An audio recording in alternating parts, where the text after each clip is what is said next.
What's up, folks? After a little bit of a YouTube hiatus, I am back. Just had a couple of pretty busy months with new clients, so we put YouTube kind of on the side burner, but it is definitely never going to go on the back burner. So we're back with another video, and today's video is going to be accompanied by my dog, Rowan. It's a crazy windstorm right now outside my house, and so my dog, every time he sees whether it's a human or another dog, or in this case, because of the wind, a stick or a leaf or a few leaves blowing across the yard, he likes to make his presence felt by barking. So hopefully that's the last of it. But either way, today is going to be the top 10 ways to mitigate leaving your soft career broken, or avoid leaving your soft career more broken than you already need to be. The nature of the job itself is going to naturally make people age and beat people up a little bit more than the nature of most jobs. But coincidentally, most jobs, when you kind of sit still and don't really do anything, if you don't take it upon your own measures upon your own hands and actually train, you're probably going to be broken anyway, not because you overexerted yourself, but because you underexerted yourself. But we all know that is not really the case for soft, but there are plenty of ways that you can take measures to mitigate your chances of just destroying yourself. And I'm going to go over the top 10 based on my experience, both as a Green Beret for 9 years, as well as currently a fitness coach to many aspiring Green Berets, as well as guys in the Q course, as well as guys who are in group, as well as guys who are preparing for tier 1 selections, and also maintaining my own fitness and looking after my own health and longevity, because I value that stuff and I feel better when I do that.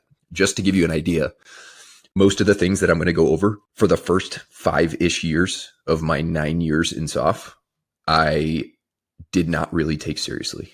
And the last few years before I got out, I started to take seriously. And lo and behold, even though I was older and had more mileage on my body, I felt considerably better and my labs looked better. And I was mentally more clear and able to focus on my job as well as things outside my job. I didn't feel completely banged up all the time like I did early on in my career. Even though my fitness performance and my numbers were outstanding, I didn't feel that way. I felt very beat up all the time because I did a lot of things wrong. And many of the things I'm going to talk about in this list are things I did wrong that I ended up fixing over time, gaining the humility to actually admit that I was wrong and putting measures in place to improve. So before we hop in, if you don't mind taking a second to like and subscribe to the channel, I would greatly appreciate that. And if you like what you hear, or you have questions or comments or feedback, feel free to leave them in the comments. So let's hop into number 1, exercise selection.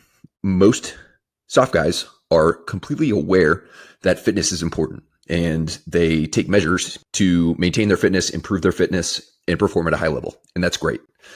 However, most soft guys are not fitness fanatics, so they basically go off information that potentially is a little outdated, or they've been just doing something this way for so long that they don't really know anything else, or they are under the assumption that anything other than like the big barbell lifts, anything other than minimalist, just bang for buck lifts is kind of a sign of weakness, or almost like cheating, or just they're too good for that. And honestly, like a lot of guys just don't know any better, and or they do know better, but they just continue because they're stubborn. That's just the way we are. However, there comes a point where you either are forced to change your exercises up because you're super messed up, or you learn from somebody else that it may be a good idea and you experiment with different things and you start feeling better. So for example, a lot of guys will use a barbell every single time they lift. A lot of guys will do a ton of burpees. A lot of guys will do a ton of Olympic lifts, barbell snatches, barbell cleans. They will do lots and lots of running, despite not really having a great foundation, not a great base, not really working all that much on their running mechanics, and it beats the hell out of them. And there are plenty of opportunities out there to do some different things. Like you have access as a soft guy when you're in garrison, at least when you're at home and not deployed or traveling, you have access to some of the best equipment and facilities in the world. So why not use them? Specialty bars are great. Safety squat bars, curved neutral grip bars like a Cadillac bar. Machines are excellent, especially leg curls, leg extensions, press machines, pull machines, probably upper back and lats are better worked on machines than pretty much any other movement. I would take a well executed pull down over a pull up, especially considering the ways most people do pull ups with really sloppy form and a lot of momentum and a lot of body English any day of the week. And those are all available to you, but you just have to kind of break the mold of, hey, I need to do barbell, squat, bench, deadlift, overhead press, row all the time. I need to do cleans. I need to do snatches, despite the fact that these are all banging me up constantly and my joints hurt and I just don't get great stimulus from them. But everyone says that they should be done, and I've always been doing them that way. So I'm just going to keep doing them that way. So exercise selection, don't be afraid to branch out and ask yourself, hey, do I feel this movement in the target muscle? Good.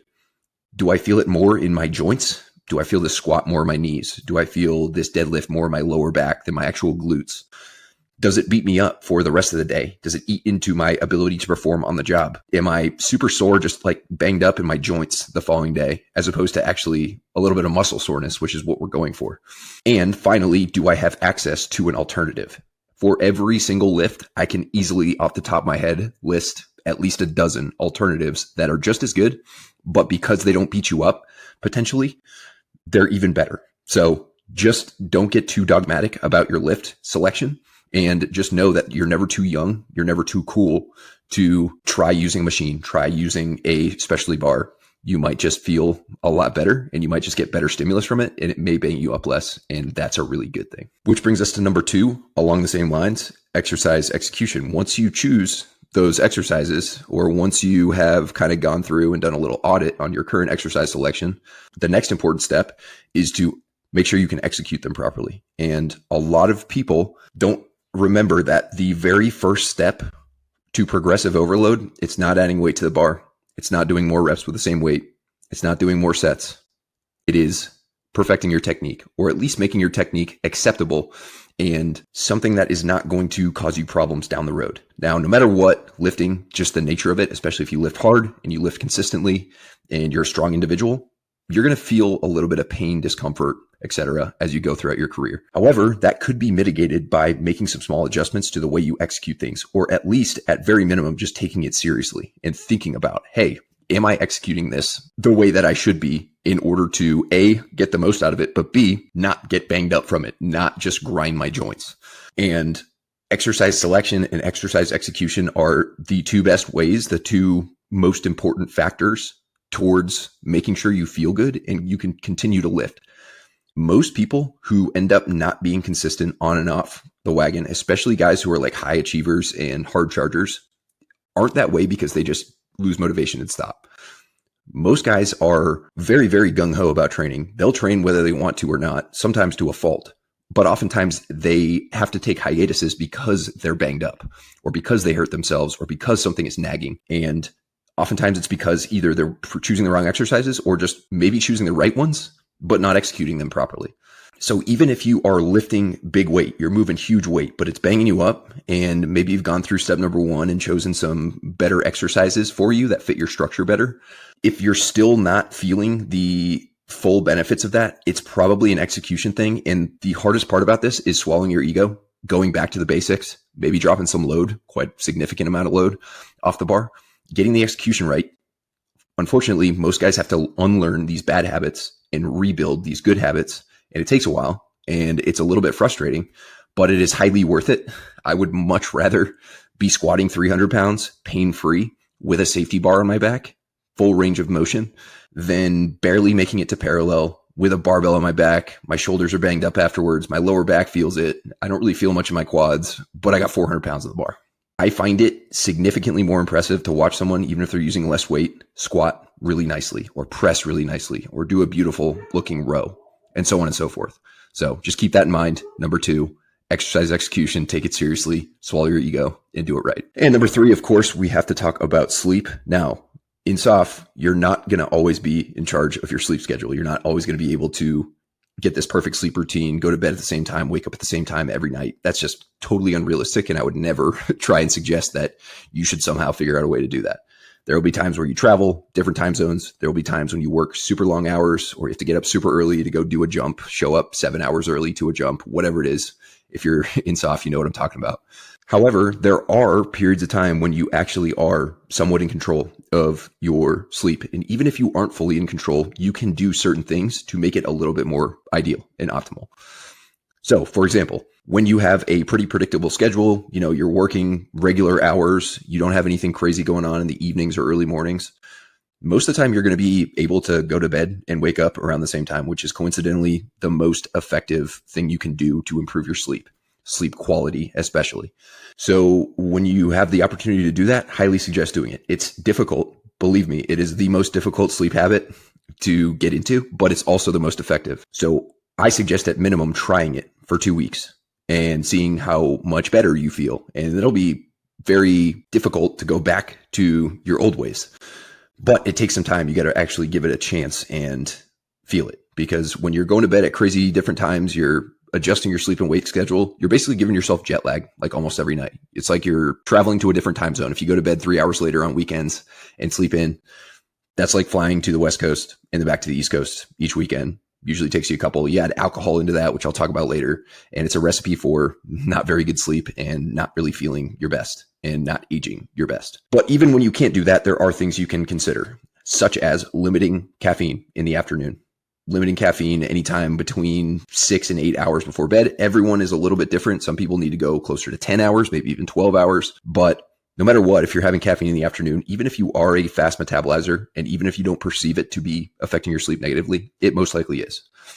Another thing, booze. Booze in the evening is potentially going to knock you out and sedate you, but there's a difference between sedation and sleep. And in case you haven't seen the studies on this, it's pretty clear that drinking alcohol, even in small amounts, close to bedtime, will reduce your sleep quality. So when you can, try and avoid drinking, especially in the evening. I'm not telling you like go day drink every day, but it would be a better option to have 2 or 3 beers at 3 p.m. than it would at 7 p.m. So keep that in mind. A nightly routine where you prepare your sleep environment. Maybe you plug your phone in, don't look at it till the next morning. You stop watching TV. Maybe you take a nice warm shower. You turn your thermostat down to 67, 66 degrees or so. Somewhere below 68 is usually a good temperature, but not much lower than like 63. And then you take a warm shower. You get out into that ambient temperature. Your body temperature starts to cool down, and your temperature actually coincidentally needs to cool down in order for you to drop into a nice restful sleep. So other super simple things are make sure your room is dark. Either have a sleep mask at bare minimum or get blackout curtains so there's no ambient light coming in. Cover all your appliances, electronics that have these little lights on them with tape, or get them out of your room if you can. Keep your phone away from your bed so that you're not tempted to roll over and look at it. And also you're not tempted to press snooze in the morning when your alarm goes off. Basic adult stuff. Make sure you have either some sort of constant white noise going, or you wear earplugs, or you have just very, very silent in the room. That's personal preference, but it's way better than like periodic noises or sleeping with the TV on or listening to your dog snore, whatever it is. Definitely personal preference, but choose one of those things. Also, a great night of sleep starts in the morning. So if you can, get outside in the morning for 10 minutes, 15 minutes, whatever it is. If it's sunny out, expose your eyes to the sun. You don't have to stare at it, but expose your eyes. If it's nice out, you can take your shirt off, expose your skin. That helps even more. But if you can't get outside in the morning, not a huge deal. Get outside at some point during the day and expose yourself to the sun. It's going to let your body know it's daytime and nighttime is coming up soon. Another good time to get outside is right before the sun goes down. If you can get sunrise and sunset under your belt in one day, that's a really good day. And go to bed around the same time, wake up around the same time, you're cooking with gas. Next, another huge one. Generally, soft guys are very type A, and we have a lot of thoughts. We think about things all the time. And some of that stuff really causes anxiety. And oftentimes the only time that we think about these things are when the day's work's over and we're about to go to bed. So what I recommend is having a journal next to your bed where you can write down these thoughts and just get them out of your head. It works really, really well. I still do that to this day. But even though it's not always going to be perfect, you can at least mitigate the damage by putting in the effort, making the sacrifices, and actually taking it seriously when you possibly can. And even if that's only half the year or a quarter of the year, it's still better than 0 parts of the year. So definitely take it seriously. It'll pay off, and you'll also perform better, recover better, and just do your job better, think more clearly when you get better sleep. Which brings us to number 4, tread carefully with WODs, also known as workout of the days. Here's the deal. it can be really fun to just go into the gym, write shit down on a whiteboard. Maybe you got a group of people that are ready to go train. Maybe your whole team is training.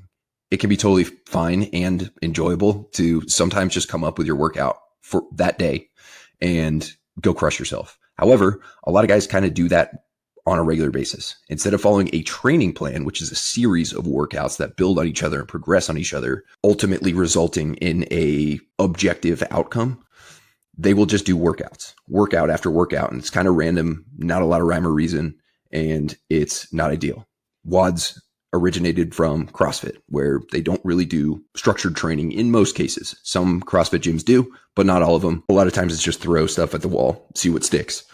And these workouts are A, not really going to get you to your whatever your objective fitness goal is, but B, they're also usually very, very fatiguing. Usually the goal of a WOD is to make the people doing the WOD extremely tired and feel very accomplished, which again is fine once in a while, but it's most likely not getting you to your actual fitness goals. And it's usually going to come at some sort of cost, whether it's messing up your hormones, messing up your joints, stressing your joints needlessly just to make yourself feel accomplished that day. So highly consider training, not just doing workouts. Occasional WODs, totally fine. Getting together with your team, getting after it once in a while is great, but definitely don't make this a regular thing. Which brings us to point number 5, which is get comprehensive blood work done.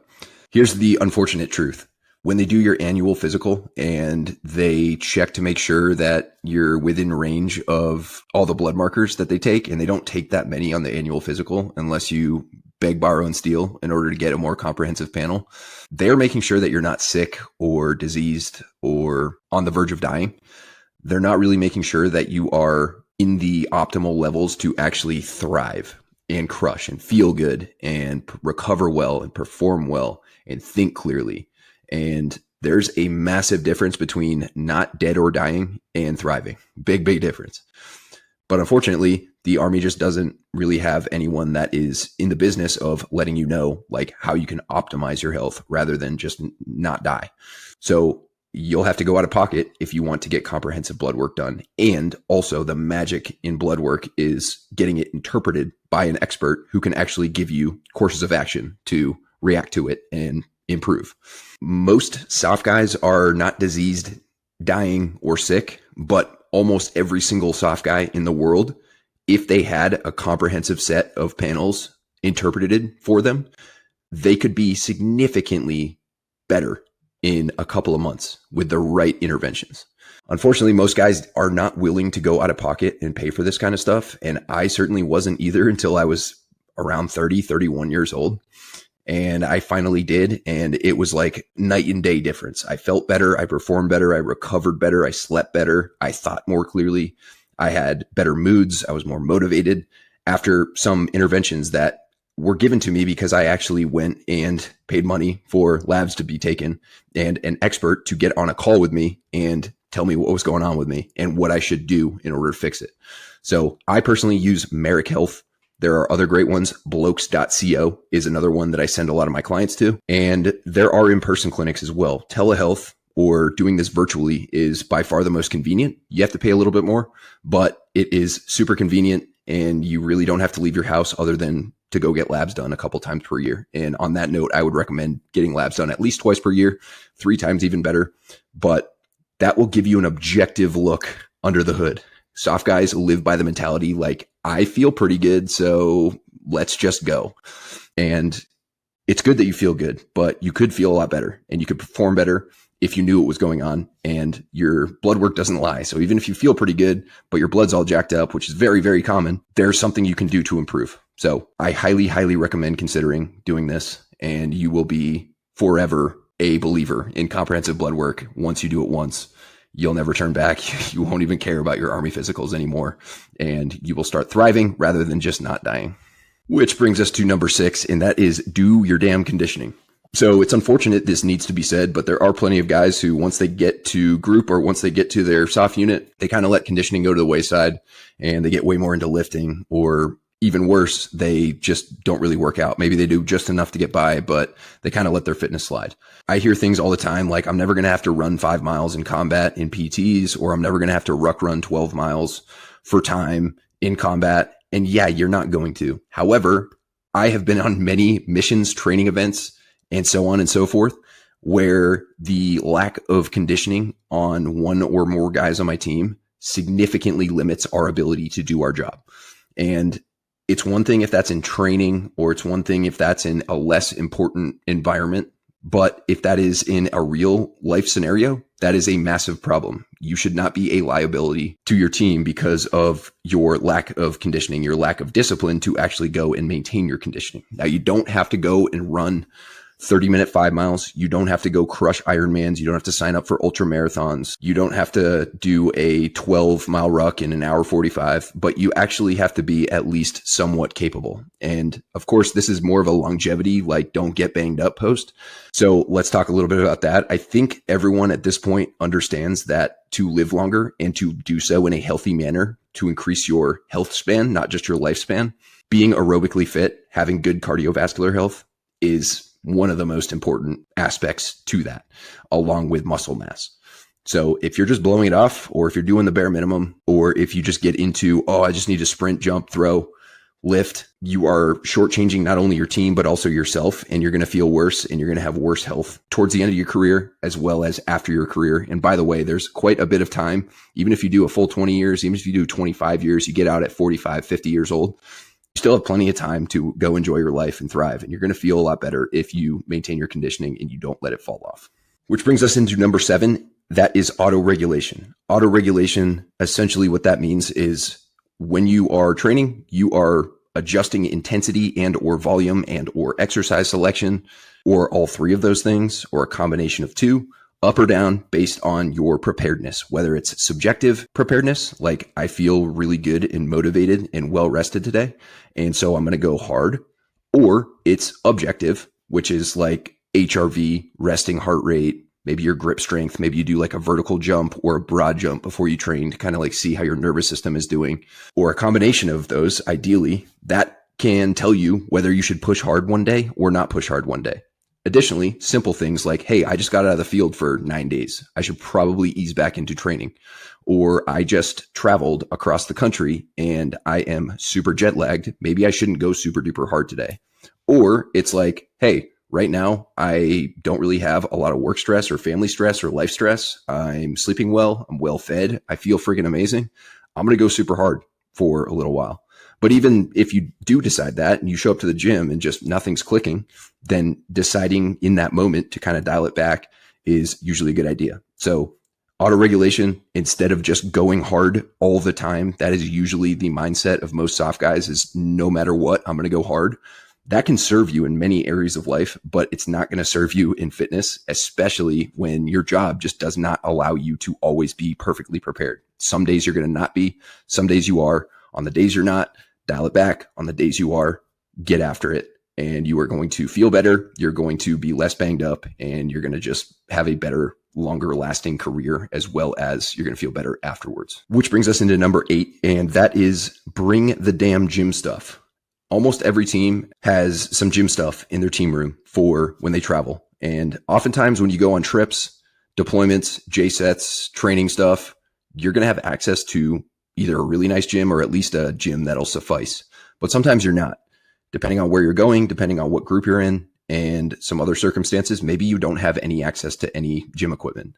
And for whatever reason, there's always been a couple of guys on my team that just do not want to take gym stuff. Like they prioritize comfort items and morale boosting items over gym stuff. There's always going to be space to throw a barbell or a broken down squat rack or a bench or some adjustable dumbbells or some kettlebells, or ideally all of those things on a pallet or in an ISU. It can always fit. So be the guy on your team. If no one else is stepping up and taking charge and saying, hey, we need to bring gym stuff, be that dude. Fitness is the fucking foundation of your entire job scope. So to not prioritize fitness is basically not prioritizing one of the most fundamental parts of your job. So of course, not every single trip needs, if you're going to the field 5 days or 7 days or whatever, and you're not going to be sleeping well, not eating well, that's one thing. But if you're going on a 30-day J-set or a 60-day J-set and you don't bring fitness stuff, at least some bare minimum things to maintain, then your priorities are out of whack. So bring that shit, even if no one else wants to. You probably can convince a few people on your team, but even if you can't, just be the guy who puts it on the pallet and bring it and train. Which brings us to number 9. The beer light in the team room is optional. Just because the beer light's on, most teams have beer lights where end of the day, usually the team sergeant goes or someone else goes over and plugs the beer light in or turns it on. That's when you start winding down for the day. That's when guys beeline for the fridge. They grab their Yinglings, their Miller Lights, whatever it is, and they start shooting the shit and drinking beer. And there's nothing wrong with that. It's just going to happen. That's just team life in a nutshell. And I have been part of beer drinking activities or beer light activities for a lot of my career. But towards the end, I realized it wasn't really serving me anymore. I would have a few beers in the team room, go home, not really feel that great, not really sleep that great, not really feel great physically or mentally the next day. And so I stopped drinking. And guess what? Nothing happened. A few people asked about it, and I just kind of explained, yeah, I don't really feel like drinking anymore. It's not like I was just ducking out and bouncing for the day and just not socializing. I still stuck around while other guys sipped on beers, but that wasn't serving me anymore. And I felt it was a good decision to avoid or mitigate potential long-term ramifications of almost nightly beer drinking instead of just giving into that instant gratification, that instant relief that you get from cracking a cold beer. So whether you're a drinker or not, even if you are a drinker, even if you don't have a problem with alcohol, like I never really had like alcoholic tendencies. I definitely relied on it a little bit throughout some of my career, but I never really had like serious problems with it. Like I could always control it and I was totally fine with deciding not to drink, but I definitely got a little bit out of hand once in a while. But either way, you don't have to have a problem in order to not drink. It's okay not to drink, even if you just don't really even have a reason for it.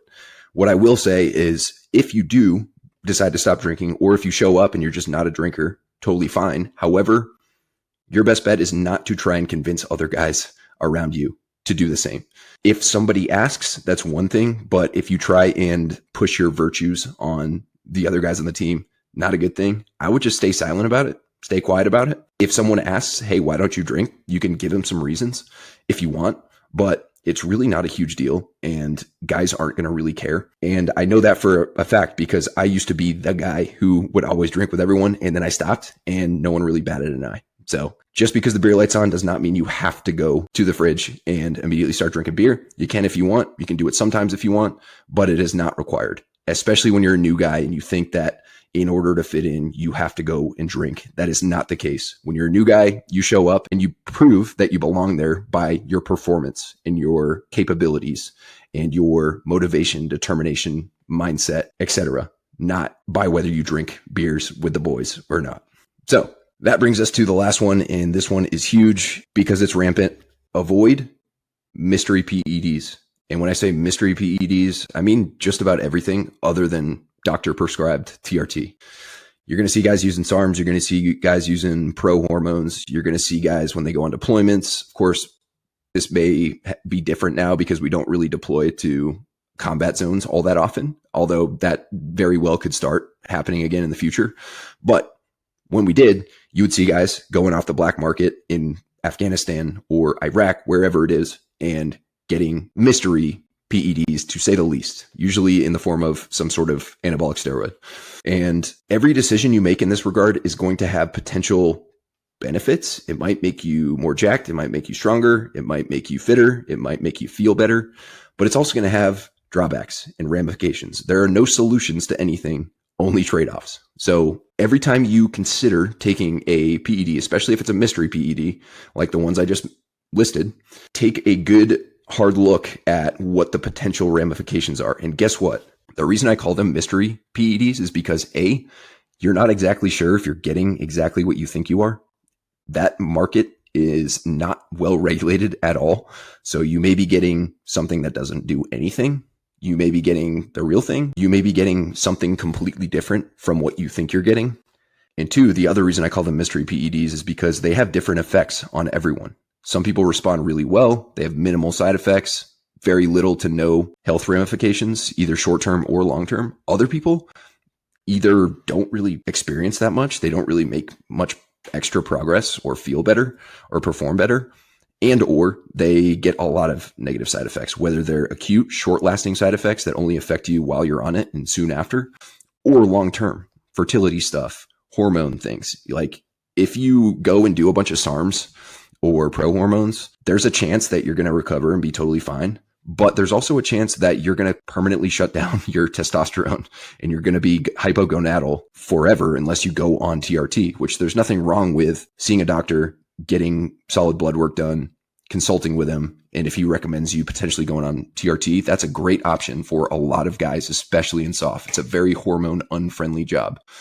But for some people, no matter what, if they go on these SARMs or if they take super high doses of testosterone or other anabolics from, again, that mystery black market, they are basically signing up to have to, no matter what, go on TRT. And once you go on TRT, you can come off it, but usually it's for life. So just remember that as you go about these decisions. I know some guys are still going to do it, and I am all for doing whatever you want with your body, but always think about the potential consequences, both short-term and long-term, and ask yourself, are these transient, temporary fitness gains worth what potentially could happen?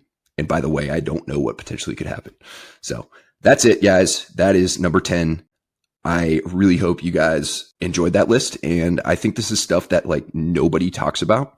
And I think more people need to talk about it. More people need to be aware of it. So if you don't mind sharing this with a friend, at least subscribing, liking the video, and maybe leaving a comment, just let me know what you thought.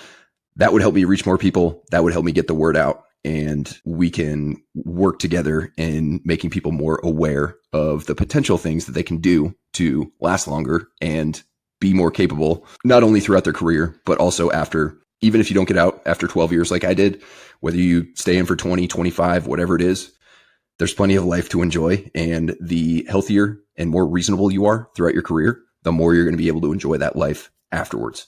So I'll be back soon with another video. Until then, Terminator out.